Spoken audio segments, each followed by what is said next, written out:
We remain steadfast in our commitment in delivering local news that matters. Stories that inspire. Enriching the lives of Filipinos in the Philippines and across the globe.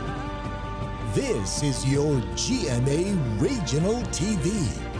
Buong puso para sa Pilipino. Ito ang inyong Regional TV News. Magandang araw! Ito ang inyong Regional TV News. Hatid namin ang mga pinakamalaki at pinakahuling balita. Mula sa Mindanao, ako po si Sara Hilomen Velasco. Mula rito sa Visayas, ako po si Cecil Kibod Castro. At mula naman dito sa Luzon, ako po si Chris Zuniga. Naranasan ang malawakang power outages sa malaking bahagi ng Western Visayas kahapon ng hapon. Para sa latest update, makakasama natin si Zen Kilantang ng GMA Regional TV 1 Western Visayas Live. Zen? Sara, nadismaya kahapon ang ilang mga electric consumer na nakaranas ng power interruptions sa malaking bahagi ng Western Visayas, sakop ang Iloilo City, Guimaras, Capiz, Antique, Aklan at Bacolod City. Kasabay ng mainit na panahon, uminit din ang ulo ng ilang mga consumers sa Iloilo City dahil sa naranasan na unscheduled power interruptions. Ilang beses na nawala ang supply ng kuryente kaya ang mga residente at ilang negosyante na dismaya. Need niya ginaya ang kuryente kaya kung madula na nang iayos, mapirdigid na. Ganda ko ang balayran sa kuryente. Perte mga appliances. Dahil sa ilang beses na naranasan ang patay-sinding kuryente, nabahala ang ilang consumer na masira ang kanilang appliances. Siyempre, dako ang epekto. Una nga lang, tamaan ka init. Ang amo, dasang nga mga kagamitan na Diyos ko, maluoy kabay pag hindi maguba. Ayon sa More Power Iloilo, buong franchise area sa Iloilo City ang apektado ng fluctuation ng kuryente. 3 unscheduled power interruptions ang kanilang na-monitor at nagbalik ang supply pasado 3:00 ng hapon. Ang report nga na-receive naton nga ang aton sining base load no diri sa Panay ang nag-out amo ni siya ang PETC, but actually hindi lang git ang More Power no ang naka-experience ng kasubong sining fluctuation. Maliban sa Iloilo City, naranasan din ang power outages sa lahat ng franchise area ng Ileco sa probinsya ng Iloilo. Anteco sa Antique, Akelco sa Aklan, Capelco sa Capiz, Gimelco sa Guimaras at bahagi ng Seneco sa Negros Occidental at Bacolod City. Samantala sa Bacolod City, ilang mga establishmento ay minabuting pansamantalang patayin ng appliances dahil na rin sa naranasang patay-sinding kuryente. Tawag to ako na mo, papatay mga appliances. Sa ipinalabas na advisory ng NGCP, nagkaroon ng pagtrip sa ilang mga planta ng PEDC, PCPC at iba pang planta sa Panay Island na naging dahilan para ma-isolate sa Visayas grid. Hindi pa matukoy ng NGCP ang dahilan ng multiple power plant tripping. Ginagawa na ang load restoration pero unti-unti lang itong ipinapatupad ng power distribution utilities para maiwasan ang voltage failure. Nagpalabas rin ang NGCP ng yellow alert mula 4:00 kahapon hanggang 10:00 ng gabi. Aasahan na magpapatupad ng rotational brownouts ang mga power distributor na apektado hanggang sa bumalik na sa normal ang supply ng kuryente. Samantala sa ipinalabas na statement ni Iloilo City Mayor Jerry Treñas na dismaya ito sa nangyaring power interruptions at nangakong tatawagan ng Department of Energy at NGCP para malaman ang sanhi ng power interruptions. Sara, sa ngayon, may ilang lugar pa sa Western Visayas na wala pa ring kuryente. Samantala, dito sa Iloilo City, sinuspinde ni Iloilo City Mayor Jerry Treñas ang klase sa pribado at pampublikong paaralan dahil sa kakulangan ng supply ng elektrisidad. Sara? Maraming salamat, Zen Kilantang ng GMA Regional TV 1 Western Visayas. Mga kapuso, niyanig ng magnitude 5.1 na lindol ang Ilocos Sur 3:59 kaninang madaling araw. Ayon sa PHIVOLCS, tectonic ang origin ng lindol na may lalim na 10 kilometro. Sumentro ang lindol sa southwest portion ng San Esteban, Ilocos Sur. Wala namang inaasahang aftershocks ang lindol na naramdaman din sa ilang bahagi ng lalawigan. Walang naiulat na pinsala ng lindol.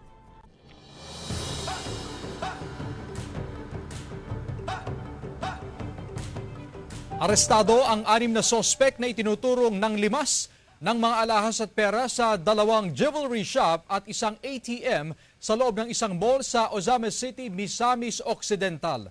Ang detalye sa report ni Cyril Chavez ng GMA Regional TV 1 Mindanao.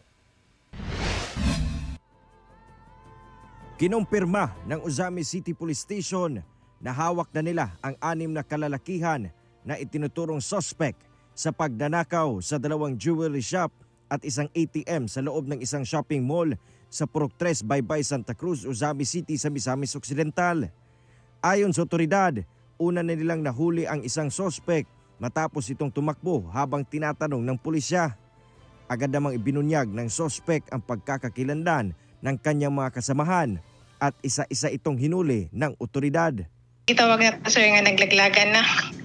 Sir, isa sa mga suspect na to, sir, nag-reveal na siya, sir, as to the participation of kaninga tao, kaninga suspect. So mauna na siya, sir, ang nag-drive sa tong kapulisan. Hindi umano miyembro ng kahit anong grupo o crime group ang mga suspect, ngunit hindi pa rin nila inaalis ang posibilidad na may mga kasabwat pa ito. Mahaharap sa kasong robbery ang 6 na suspect. Patuloy naman ang paghahanap sa iba pang kasamahan ng mga suspect. Hindi muna ibinunyag ng pulisya kung ilan ang kabuuang bilang ng mga suspect. Matatandaang alas 11 ng umaga noong 1 ng Enero nang madiskubre ng mga tenant ng naturang mall ang sirang estante ng jewelry shop at ATM at nagkalat na debris ng semento at butas na pintuan at sahig ng naturang mall. Agad silang tumawag ng pulis kung saan na-recover ng otoridad ang iba't ibang damit na pinaniniwala ang ginamit ng mga suspect sa pagpasok sa mall. Napag-alaman rin ng otoridad na may butas sa drainage sa gilid ng kalsada malapit lang sa nasabing mall kung saan nakakonekta sa butas na nakita sa food court sa loob ng mall. Una nang sinabi ng Police Regional Office 10 na aabot sa halos 47 million pesos ang halaga ng nalimas na mga suspect.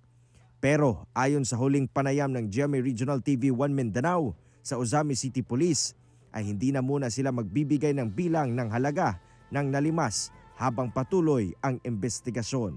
Give us ample time, sir, with regards to the estimated stolen amounts kay kamulo pa man gud ta og coordinate sa mga sa owner, sir, sa owner sa ani nga mga establishment. So wala pa sila naka-provide sa to og exact or estimate nila as to small stolen amounts sa cash o sa jewelry. Mula sa GMA Regional TV 1 Mindanao, Cyril Chavez nagbabalita para sa GMA Integrated News. Isang lalaki sa Pamplona, Camarines Sur patay matapos masabugan ng paputok sa kanyang mukha.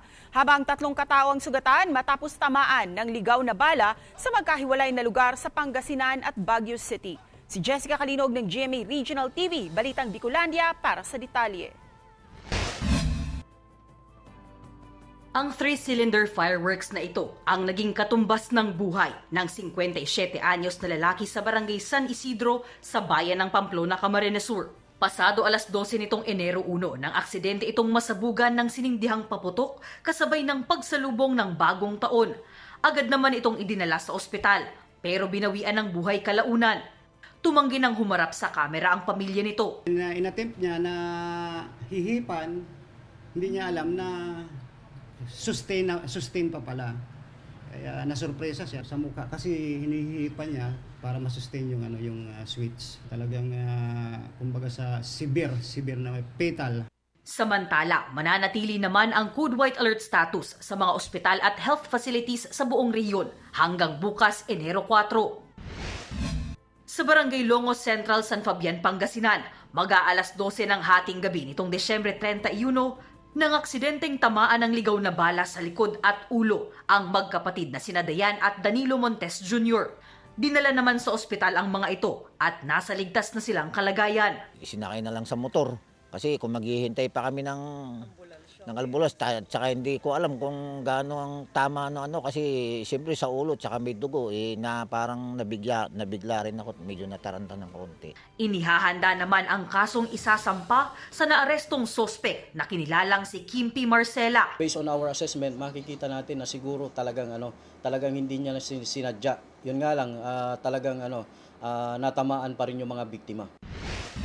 Isang 60 anyos na pari na hindi na pinangalanan ng pulisya ang tinamaan ng ligaw na bala kasabay ng pagsalubong ng bagong taon sa Barangay Irisan, Baguio City. Ayon sa pulisya, patapos na ang New Year party na dinaluhan ito nang maramdaman ng pari ang pananakit ng kanyang balikat.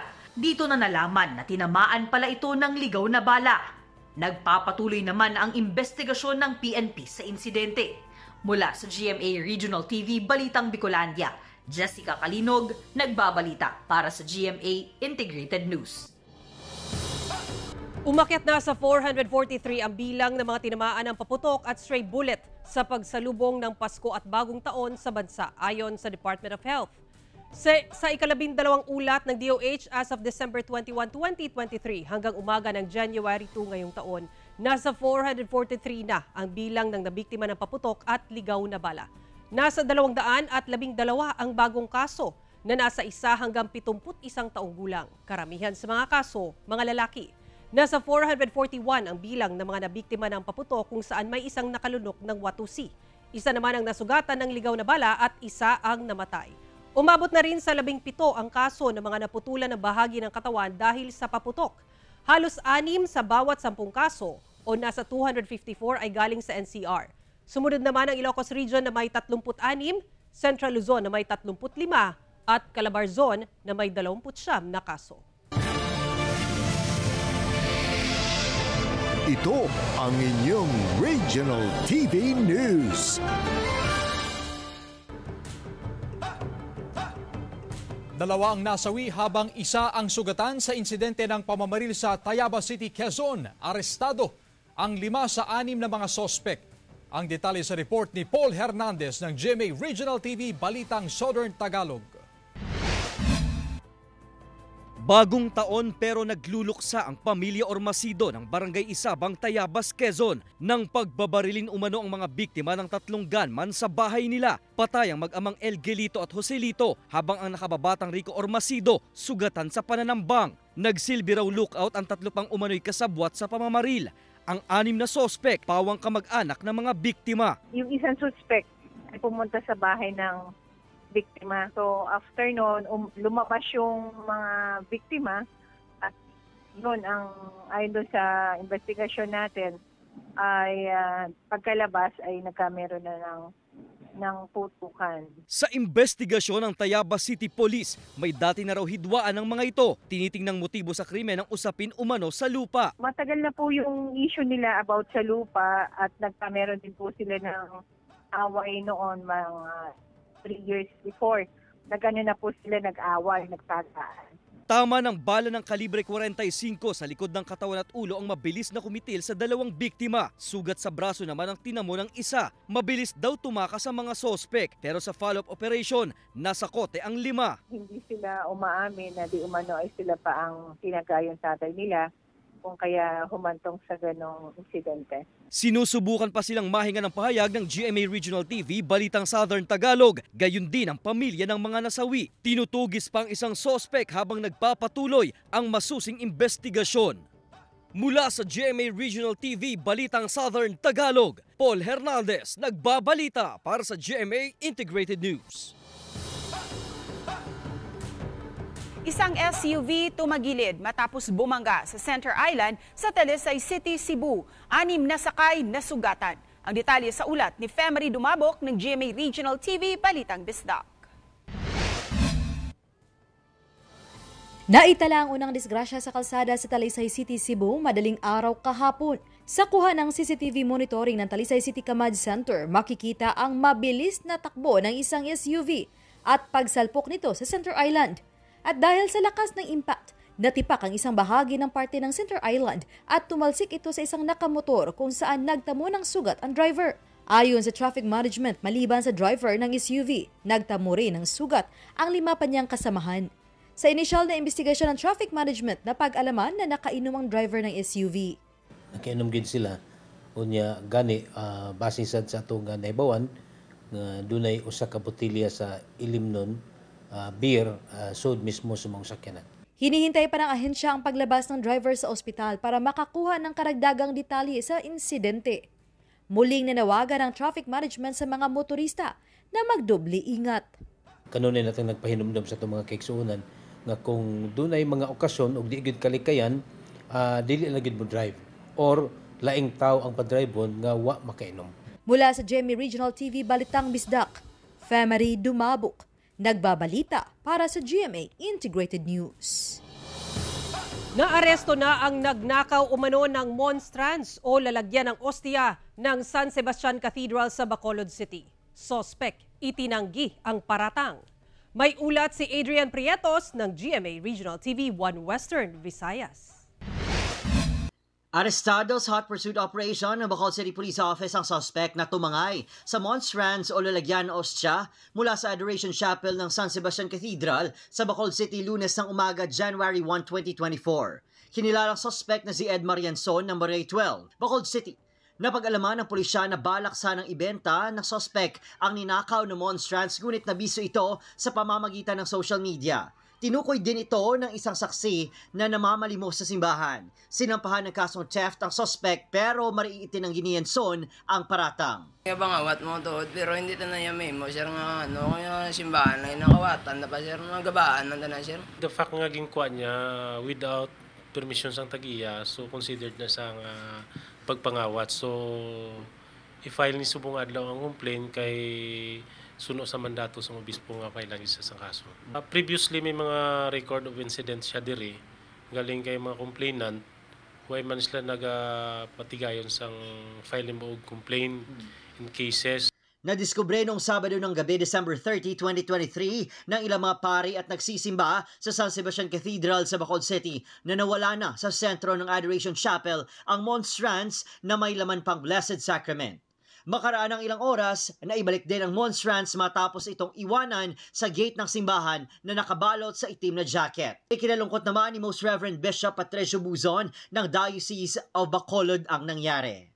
Kaya ganun nagsagawa ng penance activity ang simbahan upang ihingi ng kapatawaran ang nangyari sa sagradong gamit na nilalagyan ng Blessed Sacrament o katawan ni Kristo ayon sa paniniwala ng relihiyong Katoliko. We don't judge whoever did this. Maybe he didn't even realize the gravity of the act, which we definitely condemn, but we are really deeply saddened. Mula sa GMA Regional TV 1 Western Visayas, Adrian Prietos, nagbabalita para sa GMA Integrated News.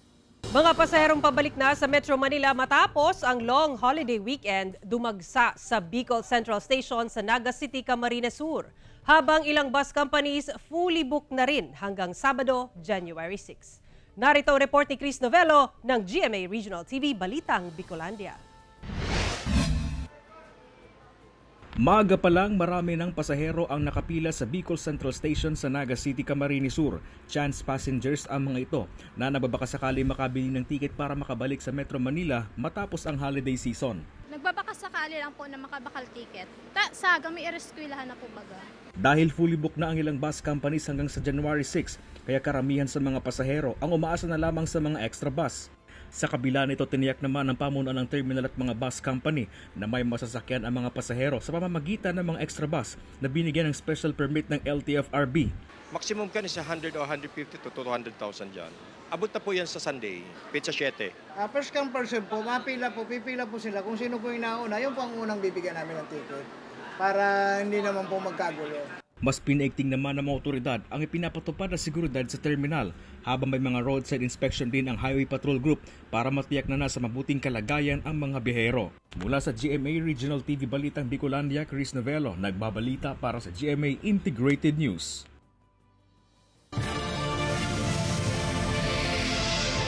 Ito ang inyong Regional TV News. 86 anyos na pinakamatandang tricycle driver sa Vigan City nasawi matapos aksidenteng mahulog sa ginagawang kanal.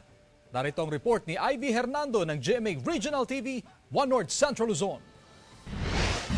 December 26, nasangkot sa aksidente ang tricycle driver na si Lolo Federico Valenzuela, 86 anyos, sa isang intersection sa Vigan City. Sa CCTV footage ng Barangay 3, bandang alas 10 ng umaga, sunod-sunod ang pagdaan ng maraming sasakyan hanggang sa makikita ang tricycle ni Lolo Federico na dire-diretso sa ginagawang drainage system. Si Lolo at ang kanyang tricycle nahulog sa kanal. Tumama ang kanyang ulo sa semento. Kasi dati ited na kanya nga bagas nga napaskwaan na. Umay na kumaited kumakanukan niya. Nung Christmas na ano pa siya, open pa kasi yun.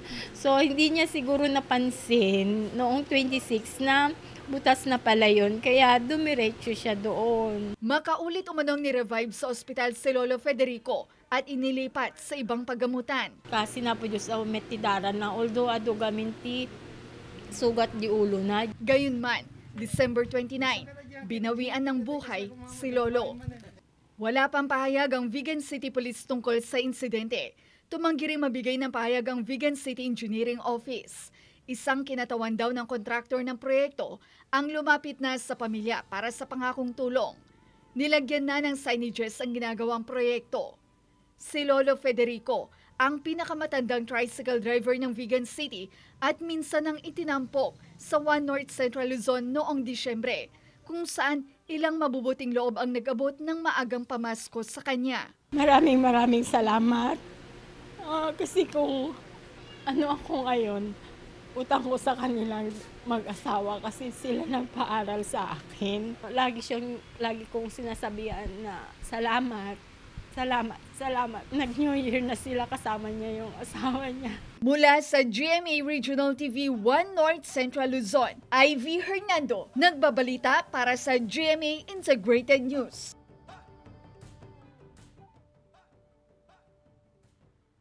Patay ang isang lalaking tumatawid sa kalsada sa Pamplona, Camarines Sur matapos mabundol ng kotse. Hindi na umabot sa ikalawang araw ng taong 2024 ang isang 49 anyos na lalaki sa bayan ng Pamplona, Camarines Sur matapos itong masawi nang mabundol ng isang sasakyan. Pasado alas 6 na gabi nitong Enero 1 nang mabundol ng kotse ang lalaki habang tumatawid sa kalsada. Makikita sa isang CCTV footage na matapos mabundol ang biktima, nagtuloy-tuloy lang ang naturang kotse sa pagtakbo. Inaalam pa sa ngayon ng kapulisan ang pagkakakilanlan ng driver ng naturang sasakyan. Then yung ating pong patrolling, yung ating maximum police visibility para maiwasan yung iba pang insidente gaya ng pickpocketing o ano pa man. Continuous at pinaigting pa namin para maiwasan na magkaroon pa ng mga insidenteng hindi inaasahan.